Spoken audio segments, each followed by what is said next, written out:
สบายดีพ่อแม่พี่น้องปองปายสู่ทุกคนมื้อนี้เข้าป่าอีกแล้วกับทีมงานผ่านแรงนะตอนนี้เพิ่นกำลัง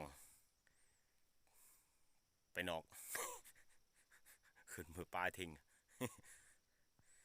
นะก็มาพบกันมื้อนี้ก็ออกลานูลาในคือเก่าเนาะมือวันพักวันพรอยู่ยาวอยู่เฮือนบ่เป็นเนาะอุปกรณ์มื้อนี้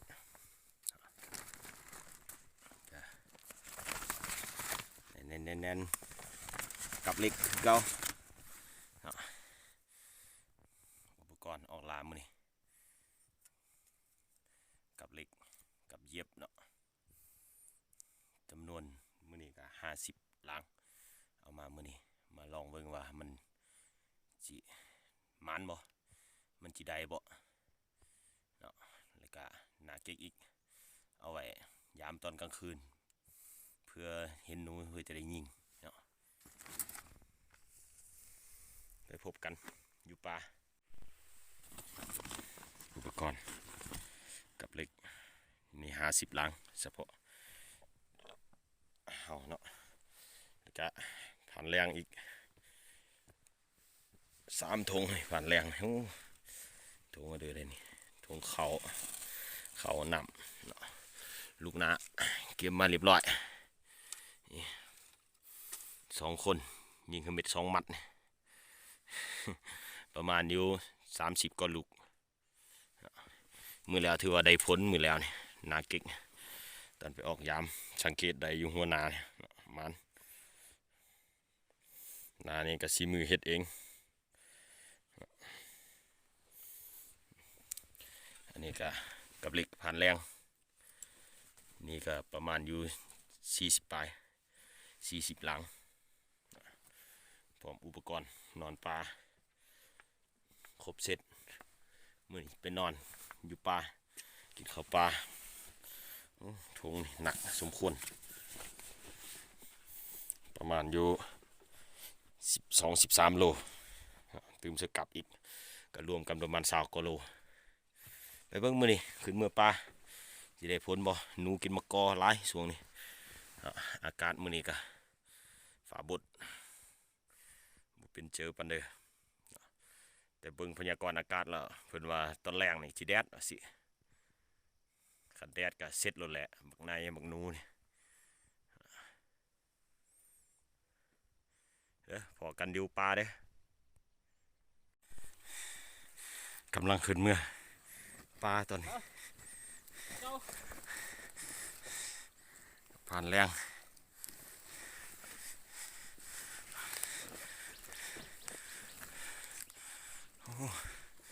ขึ้นฟูนี่สั้นไหนตอนนี้ก็มาฮอดสีไม้ปลายทางบนอยู่บนนอนห่างฮากะเกียมบนนอนก่อนที่ไปซื้อกลับเอาลืมมาเลยฝันแดงครบอาวุธครบซึกอาวุธศึกครบมือทั้งมักกะทุนทั้งนาเก็กจัดไปดังไฟปะไว้ก่อนเนาะเห็นแนวปลุกสาวตามหีดตามคลองเก่าวันเก่าวันนอนข้างมันเอาอันดูเก่ากินมานำคือว่าเจ้ากลางล่างนึงนี่นะเป็นอะไรเรียบร้อยบางยังแจมบางยังโอ้ไหนตัวแม่ตัวผู้สเตปปูลูบ่โอ้ตัวแม่สเตปปูลูกะฮีคูเรียบร้อยแจมเด้อผลงานฟาดแรงมีแรงแล้วมือแรงเนาะได้แรงแล้วเรียบร้อยโอ้พี่น้องผลงานผ่านแรงโอ้เย็นละทึกเฮาเมื่อละทึกได้นี่เชื่อละทึกเลยได้1 แต้มละผ่านแรงนำนาละบักในมีแรงละเนาะมีแรงละมื้อนี้นะเฮานะโอ้คิดว่าจะได้กินนั่นปลาเค็มปิงบ่ คิดว่าจะได้สัมปลาเค็มปิงแต่สุดท้ายได้แรงแล้วสมเซย แล้วนะ สมเสยผลงานพันแรงได้แรงแล้วมื้อนี้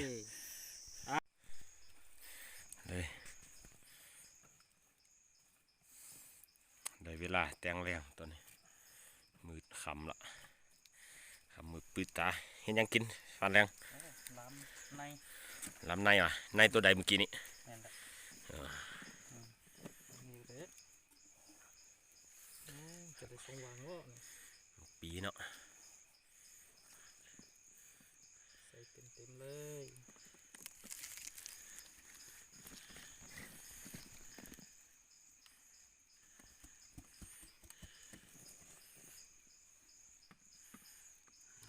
เต็มบ่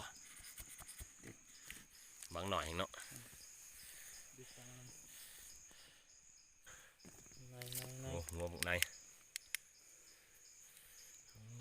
ครับดำเต็มบังนึงแล้วนี่เสื้อตื้มกันยังไงบ่เต็มผลเนาะได้ละโอ้โหเต็มที่บนนั่งบนนอนฟอร์ม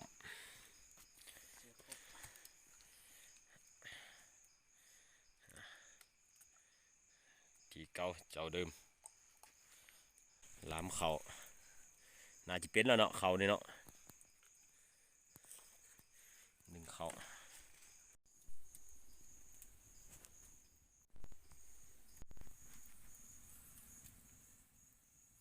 ได้เวลากินข้าว แซ่บคือเก่า ข้าวกับล้ำแซ่บตื่มเสือล้ำตัวในเหมือนล้ำเสือมักปีล้ำเสือบังแม่นบอก แม่นแหละ ล้ำเสือบังมันนะ แม่นแหละ เจ้าใจครบ ปลานี่ทอมาแต่เหือนเด้อโอ้ยปลาปลาทะเล ตอนนั้นอีคิดว่าจะได้กินแต่ปลาเค็ม สุดท้ายก็ได้เหอะโศกยังมีมาเดินมาเด้อ เอาเด้อ ใช่ปะ ครับ โอ้คักพี่น้องบองไป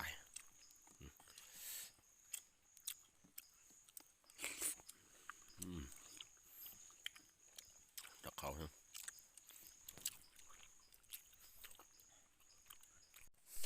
เด้อยำกลับกลางคืนเด้อโอ้เห็นแต่หอยไม้โอ้กลางอยู่นี่ลันเป่าผ่านไปเมื่อกี้ลันเป่ามันไปเบิ่งล้างมือว่ามันหยิบมันบ่โอ้ย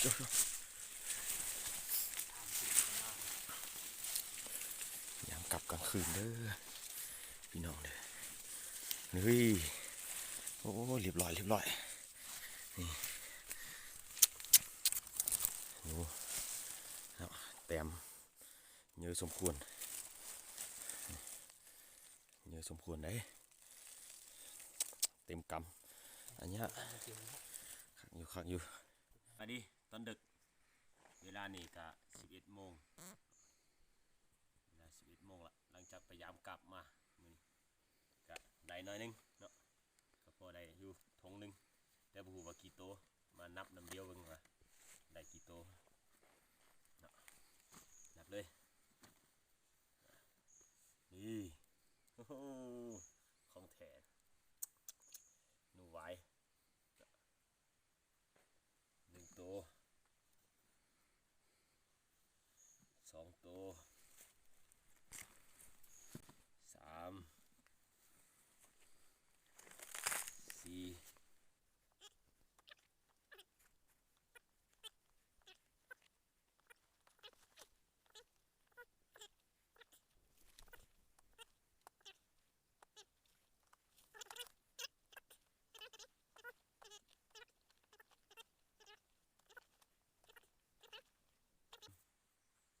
34อย่างอีก35ก็บักบางใน35 ตัวอยู่ในนี่มีของผ่านแรงนี่2 ตัวหนูตัวหนึ่งกับนกตัวหนึ่ง ของพันแรงถือว่าเฮาสะสมแต้มได้33แต้มเนาะ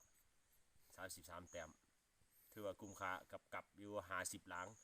ได้33แต้มถือว่าได้เกินครึ่งเนาะจังเมื่อกี้นี่หลังจากที่ว่าคิวเฮาเนาะ คิวฟันแดง คิวเฮาได้อยู่33บัดนี้คิวฟันแรงบัดนี้หัวฟันแรงจิได้จักโตเอาลองเบิ่งฟันแรง นับอันนี้มาเนาะหนึ่งสอง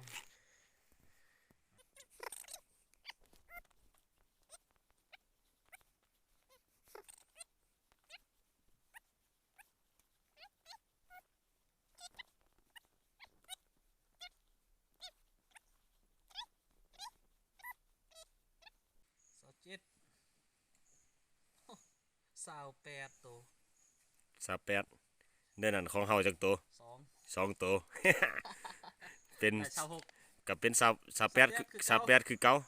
โอเค เนาะเฮาก็เป็น35แต่ว่าไฮไลท์อยู่นี่เลยไฮไลท์ สำคัญ สำคัญอยู่บนนี้ ตัวสำคัญ ตัวสำคัญ ตัวสำคัญ จักตัว จับผิดละหันเนี่ย อ่า สำคัญสำคัญนี่ ไฮไลท์ของพันแรงเพิ่นได้ตัวใน มีแต่ในกับ ใน4ตัวหนูขมตัวหนึงไฮไลท์ของพันแรงมาอีกแล้วดังตัวนี้โอ้จังไดมันแต้มนี่หนูฟานอย่างล่างนึงทางนี้นี่ใช่ล่างทางนี้โอ้อยู่พี่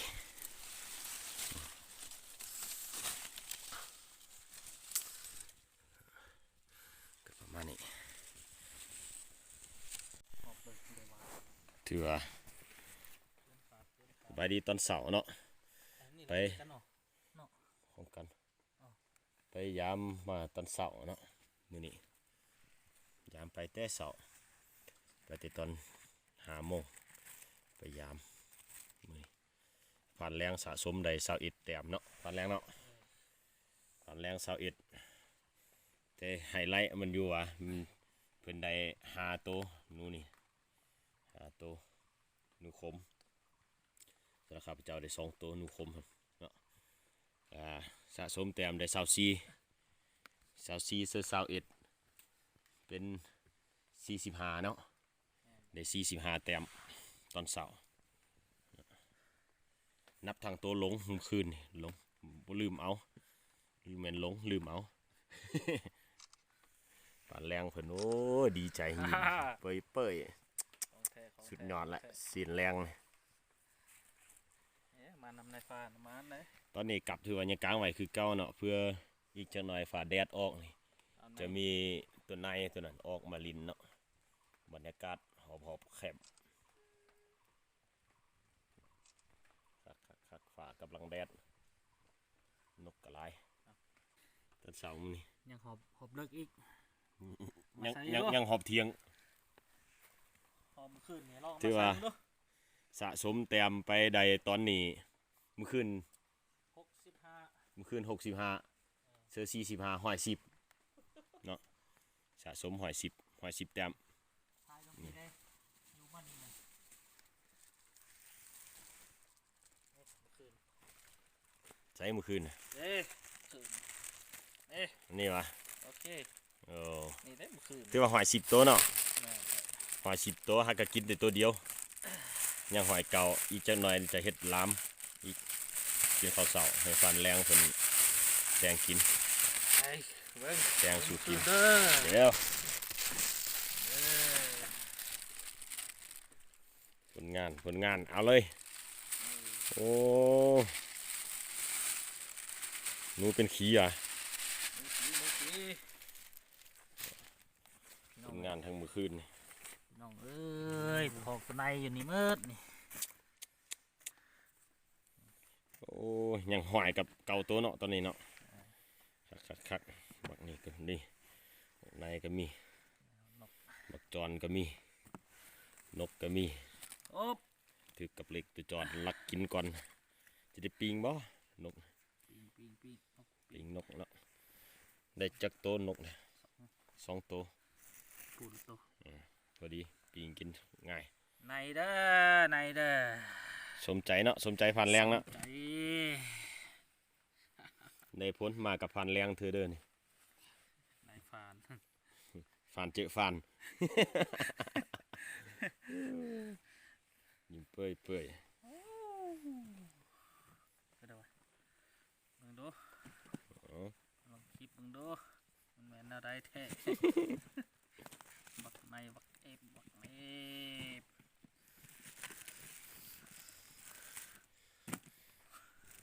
จับบลวน ผลงานเสียนแรง นี่เด้อ โอ้ผ่านแรงเพิ่นว่ามื้อนี้ขายแต่10,000เพิ่นว่ามีบ่มีผู้ที่ซื้อบ่ คันมีผู้ซื้อนี่นำมาซื้ออยู่พี่รถเพิ่นว่าบ่เอาไปเฮือนได้คันเอาไปเฮือนนี่ไหลตั้งหากเพิ่นว่าพิเศษ ร้อย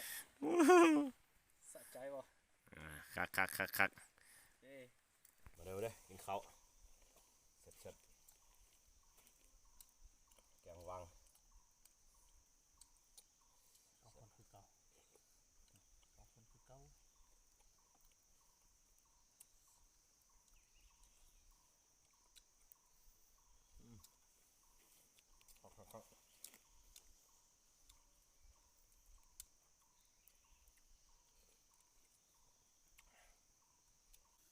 แกงหนูวางเมื่อคืนนี่เจอนาเก๊กงับเหอะโอ้คักแซ่บผมอำลำคำใหญ่ๆเลยพันแรง มักหน่อยละมาเด้อ แซ่บบ่ขมดีบ่นกหัวหายตัวจอนเนาะ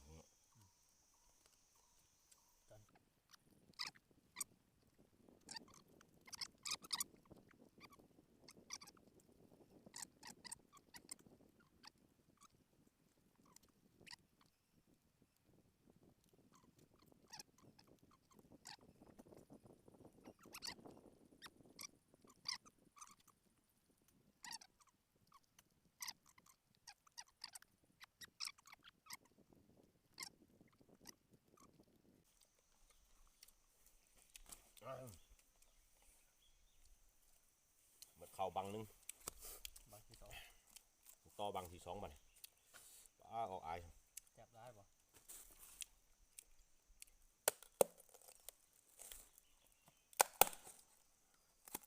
กินหลายแซ่บหลายกินน้อยแซ่บน้อย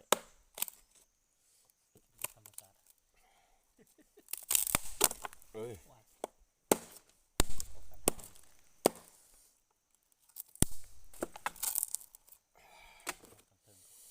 โอ้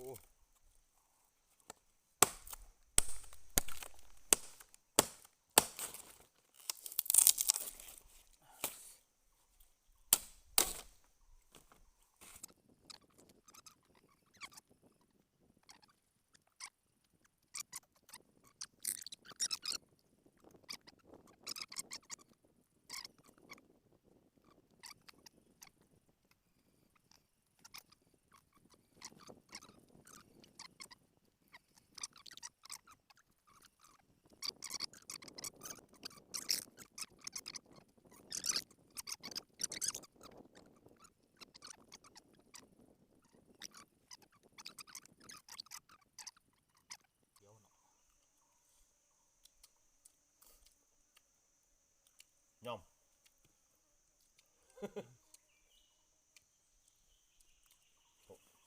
บักผ่ามัน เด้อพี่น้องเด้อสำเร็จเสร็จสิ้น เด้อคำสุด แต่ ท้าย ว่าของกินยังเหลืออยู่นี่ เบิ่งควันออก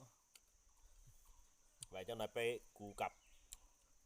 เบิ่งว่าสิได้ตัวในบ่กูกลับตอนเช้ามื้อเช้าคือกลับไปยามแล้วตอน5 โมงเช้าไปเอาตัวหนูออกซะก่อนเพราะว่าตัวในมันจะออกตอนสาย ตอนเช้า ตอนเช้าฮะมันจะมาฉะนั้นคันว่าถึกตัวหนูก่อนแล้วมันจะบ่ถึกตัวใน เดี๋ยวจะหน่อยไปผมไปกูกลับน้ำเดียว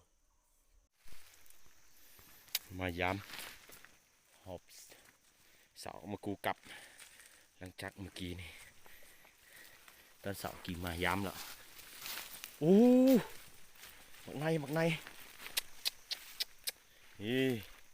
โอ้กลางบนนั่นนี่โอ้บักในเอฟบักในโอ้คักตัวผู้ตัวแม่ตัวผู้เรียบร้อยได้ตัวนึงก็กุมคาละตอนเสาร์นี่ดีใจคักส้มละได้ตัวนึงก็ส้มกลางทางมันมาเดี๋ยวพุ่นทางมันเนาะมาทางนี้อัพเลยมันขึ้นก็ได้หนู2 ตัวหลังนี่หนูกับในมันห่อทางเดียวยามตอนเสาร์กับ30 ล้างอันนี้มันกูเนาะหอบกูตอนเสาร์แท้ย้ำเนาะได้4 ตัวอันนี้มันว่าปะเอาไว้จงไว้เพื่อว่าได้ตัวในเนาะพอดีได้2 ตัวเนาะหอบกูถือว่ากุมขาเนาะได้2 ตัวในก็กุมขาแล้วแต่ว่าผลงานผ่านแรงเลยเพิ่นว่าเป็นผ่านเป้าเพิ่นว่าหอบกูนี่ขอโทษตัวน้อย ยิ้มออกมันเลยยิ้มก็ยิ้มขึ้นยิ้มแหงเลยปลาเรืออย่างเดียวผลงานเด้อผลงานมันหอมตัวนู้เนาะมึงเนาะมันเขาหอมนู้อันนี้หัวนกนี่หัวลงดินอยู่แล้วมันสองลิ้นบอลดินเมื่อมันจะลงลิ้นบนดินเมื่ออันนี้ก็ลงดิน ไหนอันนี้ก็ลงดินเมื่อนี่ก็ได้มีลาบละสะสมแต้มเอาไปเหือนได้6 ตัวละในนี่เรือกุมขาได้พูดถึง3 ตัวมายำกลับยำนั่นนี่เนาะเดินทางไกลเราเห็ดเป็นธงเดียวเห็นไหม ธงนั่นสำคัญว่าไผสิเอาธงเดียวอัน ไปเปไปสิเปแล้วเพี้ยนเดียวเปจากสำเร็จเสร็จสิ้นยามกลับ2 มื้อกับ1 คืนมันนอนปลาตอนนี้กำลังเดินทางกลับพันแรงนี่ก็3 ถุงผู้หนึ่ง3 ถุงกลับได้ถุงหนูได้ถุงเครื่องนอนได้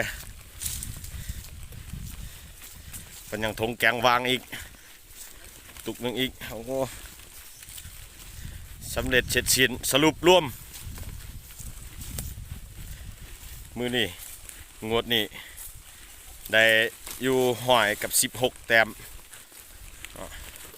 หอย16 แต้มรวมทั้งหมดเหลือสมควรเมื่อยหายเลยนี่แห้งนอนนั่งไปอีหนูอีในเพิ่นเนอะยังมากเฮือนนะจะได้ฟันแรงกลับมาหอดยาวหอดเฮือนเป็นทีเรียบร้อยหลังจากไปนอนปลาคืนนึงบอกได้คำเดียวว่าเมื่อยไหวตอนนี้กลับมาผลงานเนาะอันนี้คือผลงานจาก4 มือผ่านแรงจากฟาดเลยแหละอ้าวตัวนี้คือยังแห้งมันดินเนี่ยนะทริปนี้สรุปร่วมนับทางหนูทางในทางจอนได้อยู่หอย18 แต้มผลงานสำหรับอาทิตย์นี้2 มื้อกับ 1 คืนไปนอนขันมันย้ำตื้มเถื่อนึงตื้มแต่เองก็นี่เนาะเกือบตายเซอร์ละพี่กกลนห้องนึงงับแล้วตัวนึงคือกกลนในชัวเอาซับในสกอนทิปนี้โอกาสหน้าว่าสิไปนอนทางเลยหรือว่าผ่านแรงสิจัดทางเลยจังค่อยว่ากันมือว่าสิไปทางเลยบ๊ายบายได้ผ่านแรง